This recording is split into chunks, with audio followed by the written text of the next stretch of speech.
win dethroned for the second time. And the award goes to Mrs. World Sri Lanka 2021 Pushpika DeSilva.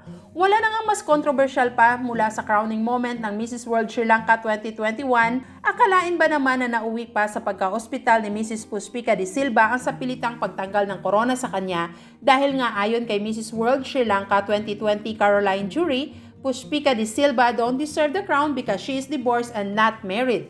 But after proven that Pushpika DeSilva is separated but not divorced, ibinalik sa kanya ang corona at premyo.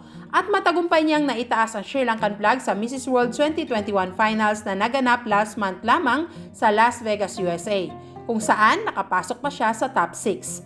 Pero wait, di pa tapos ang drama. Dahil after the coronation of the Mrs. World 2021, which is from the top 6 to the final 3 followed by the crowning moment, bumalik sa bansa si Mrs. Pushpika DeSilva and claimed to her countrymen that she placed top 4 sa Mrs. World 2021, na siya namang pinasinungalingan ng Mrs. World Organization na wala umanong top 4 dahil from the top 6 down to the final 3 and the crowning only. And from that lie, the best part of this issue started. Mrs. World Sri Lanka Pushpika DeSilva then blew her whistle. According to her, she only said that because she only followed instruction from the Colombo mayor and former Mrs. World Rosie Sinanayake to claim to the media that she's the top 4. And that being said, a said to be recorded conversation between Mrs. DeSilva and Mrs. Sinanayake was leaked. මට අද හරිම සතුටු දවසක්. මම Mrs world තරඟාවලියේ හතරවෙනි ස්ථානයට ආවා. අන්තිම හයට ඇවිල්ලා හතරවෙනි ස්ථානය ලබා ගත්තා.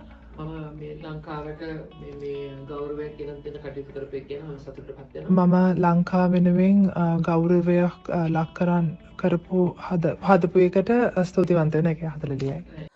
Not only that, Mrs. Pushpika DeSilva also announced in media that during the Mrs. World Finals, everything seems wrong.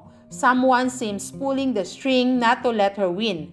And the worst, when she said in the interview that she could have won the crown as Mrs. World 2021 if Mrs. Rosie Sinanayake was not present at the Mrs. World Finals in the US that night.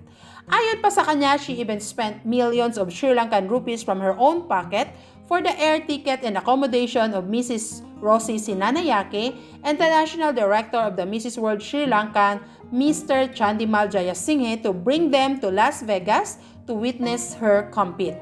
Kaya bumuelta na nga ang dalawa. Mrs. Rosie Sinanayake then filed a complaint against Mrs. Pushpika DeSilva's accusation that implies Mrs. Sinanayake was instrumental in changing the final result at the competition.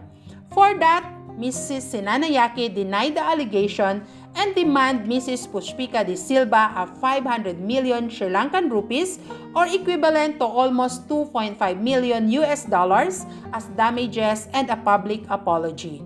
The National Director of Mrs. Sri Lanka for Mrs. World, Chandimal Jayasinghe, then also take action and decision through a public notice released stating that following the mandate conferred upon him as the National Director of the Mrs. World Sri Lanka for Mrs. World, he hereby would denounce the title of Mrs. Pushpika DeSilva, who was crowned on the 4th of April 2021 as the 2021 title holder of Mrs. Sri Lanka for Mrs. World on a serious disciplinary grounds and misconduct whatever there is on that section.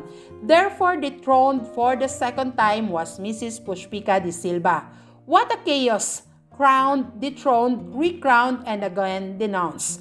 May mas controversial pa ba? But is this the finale? Maybe no. Dahil ayon kay Mrs. DeSilva, meron o mano siyang mga ebidensya and what she said was not an accusation but a fact.